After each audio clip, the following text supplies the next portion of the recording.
पति, पत्नी और नौकरानी। शीतल और अभिमन्यु की शादी को 5 साल हो चुके थे, लेकिन अभी तक उनका कोई बच्चा नहीं हुआ था।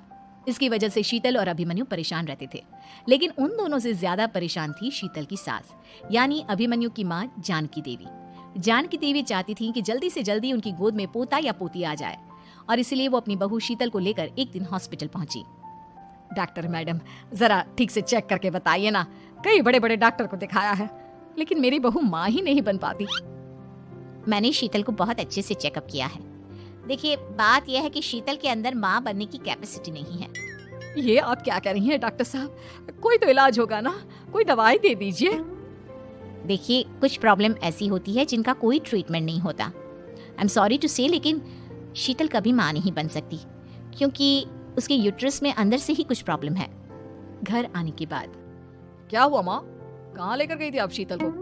अरे कहाँ लेकर जाती, डॉक्टर मैडम के पास ले गई थी, लेकिन तेरी बीवी तो कभी माँ बन ही नहीं सकती। मम्मी जी, इसमें मेरी क्या गलती? अगर अंदर से कोई प्रॉब्लम है तो उसमें मैं भी कुछ नहीं कर सकती। जानती हूँ, ये बात डॉक्टर के मुंह से सुन चुकी हूँ। अब दोबारा मेरे सामने इस बात का गाना मत गा। अरे माँ, परेशान होने की जरूरत नहीं है, हम सोचते हैं ना कुछ। अरे क्या सोचेगा तू? जब डॉक्टर कह चुका है कि तेरी बीवी माँ नहीं बन सकती, तो बता क्या सोचेगा तू? कहाँ से लाएगा बच्चा? माँ, ये तो मैं भी नहीं जानता। अभिमन्यु, क्यों ना हम अनाथ आश्रम से एक बच्चा गोद ले आए? क्या फर्क पड़ता है बच्चा हमारा हो या गोद लिया हुआ? हाय, बड़ी बातें बनाने वाली। क्या फर्क पड़ता है?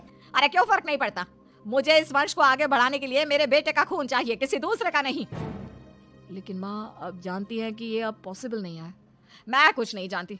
मैं किसी पराये की औलाद को इस घर में अपना पोता या पोती बन के बढ़ता हुआ नहीं देख सकती। मेरा वंश मेरे बेटे के खून से ही आगे बढ़ेगा। लेकिन मम्मी जी, ऐसा कैसे हो पाएगा? आप अच्छी तरह जानती है ना, मेरा और अभिमन्यु का बच्चा नहीं हो सकता। तो मैं अपने बेटे की दूसरी शादी करवाऊंगी, और अपनी दूसरी बीवी से ये मुझे बच्चा पैदा करके देगा। ये आप क्या कह रही हैं माँ? मैं किसी और से शादी नहीं करने वाला। मेरे रहते हुए आप अभिमन्यु की शादी किसी और से करवाएंगी? मम्मी जी, आप ऐसा कैसे कर सकती हैं? तू बस देखती जा बहू, मैं ऐसा कैसे कर सकती हूँ। कुछ दिनों के बाद, अभिमन्यु, मैंने तेरे लिए लड़की ढूंढ ली है। माँ, मैं आपको कितनी बार समझाऊं, मुझे किसी से शादी नहीं करनी है। पहले मेरी बात सुन।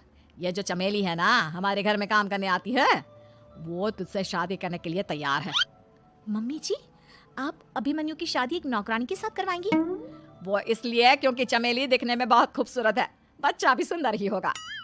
मम्मी जी, लेकिन एक बच्चे के लिए अपने बेटे की शादी नौकरानी के साथ करवाना, क्या ये सही है? अगर अभिमन्यु ने शादी नहीं की ना, तो मैं अपनी जान दे दूंगी। अब देख लो, अगर तुम्हें अपनी माँ की जान प्यारी है तो तुम्हें इस नौकरानी के साथ शादी करनी ही होगी। इस तरह जानकी देवी अपने बेटे अभिमन्यु की शादी नौकरानी चमेली के साथ करवा देती है। कुछ दिनों के बाद, नौकरानी से मालकिन बन के तो मजा आ गया। अब तो मैं इस घर की मालकिन हूँ। देखो, अपने आप को ज्यादा मालकिन समझने की कोशिश मत करो। एक बार तुम्हारा और अभिमन्यु का बच्चा इस दुनिया में आ जाए, उसके बाद तुम इस घर से हमेशा के लिए चली जाना।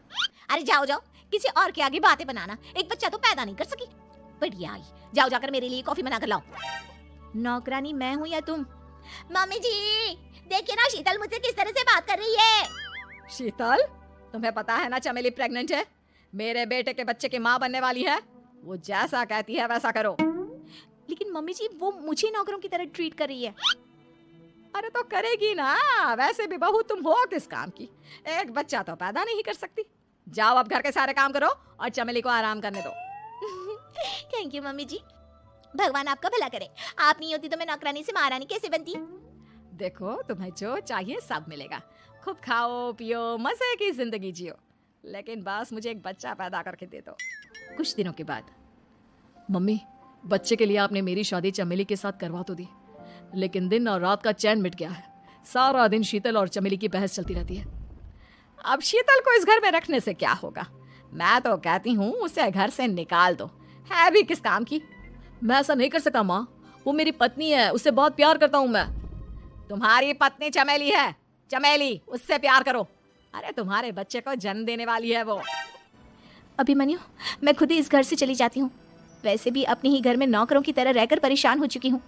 घर की नौकरानी मेरे ऊपर हुक्म चलाती है, वो तुम्हारी पत्नी बन चुकी है। अब मेरा इस घर में क्या काम? अभिमन्यु के बार बार रोकने पर भी शीतल उस घर से चली जाती है। कुछ दिनों के बाद चमेली एक बच्चे को जन्म देती है। भगवान ने मेरी सुन ली, मेरे बेटे का घर भर गया, उसका अपना बच्चा इस दुनिया में आ गया। मम्मी जी, बच्चे को हाथ लगाने से पहले मेरी एक शर्त सुन लो। तुम कहना क्या चाहती हो चमेली? आपकी मम्मी को बहुत शौक था ना अपने पोते को खिलाने का। अब देखो, इस दुनिया में हर चीज की कोई ना कोई कीमत तो होती है। तुम अपनी आधी प्रॉपर्टी मेरे नाम कर दो, बच्चा तुम्हारे नाम। अरे लेकिन मैंने अपने बेटे से तुम्हारी शादी करवाई है, अब ये सौदेबाजी कहाँ से आ गई? जो औरत अपनी बहू को घर से निकाल कर एक नौकरानी के साथ अपने बेटे की शादी करवा दे, वो तो सौदेबाजी कर ही सकती है ना। उसका कैसे भरोसा कर सकते हैं? मुझे बस आप लोगों की प्रॉपर्टी चाहिए, उसके बाद ही बच्चे को आप हाथ लगा सकते हैं। मैंने कहा था ना मम्मी, आप गलत कर रही हैं। देखिए, उसका नतीजा आपके सामने है। जब शीतल को पता चलता है कि अभिमन्यु और चमेली का बच्चा दुनिया में आ गया है तो वो अपने घर पहुंचती है। अभिमन्यु, कहाँ है आपका बच्चा? क्या मैं उसे देख सकती हूँ? कुछ भी मत पूछो शीतल, माँ की हुई एक गलती हम लोगों पर भारी पड़ रही है। वो नौकरानी अपनी औकात पर आ गई है और अब हमसे अपनी आधी प्रॉपर्टी मांग रही है, वो भी बच्चे के बदले में। एक बात कहूँ अभिमन्यु, आप उसे कुछ भी देने से मना कर दो। अरे कैसी बात कर रही हो? मेरे बेटे की औलाद है उसके पास, ऐसे कैसे मना कर दे? मम्मी जी, वो अभिमन्यु का बच्चा नहीं है, वो चमेली और उसके बॉयफ्रेंड का बच्चा है। ये तुम क्या कह रही हो शीतल?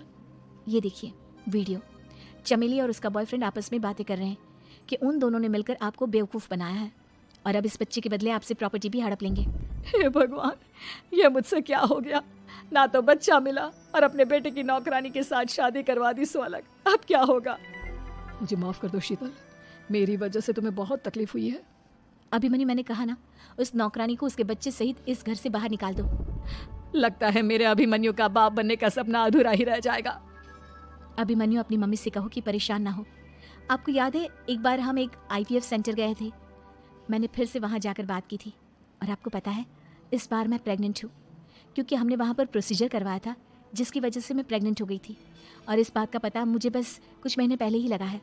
हमारा बच्चा इस दुनिया में आने वाला है। अभिमन्यु, मुझे माफ कर दो शीतल बहू, मुझसे बहुत बड़ी गलती हो गई।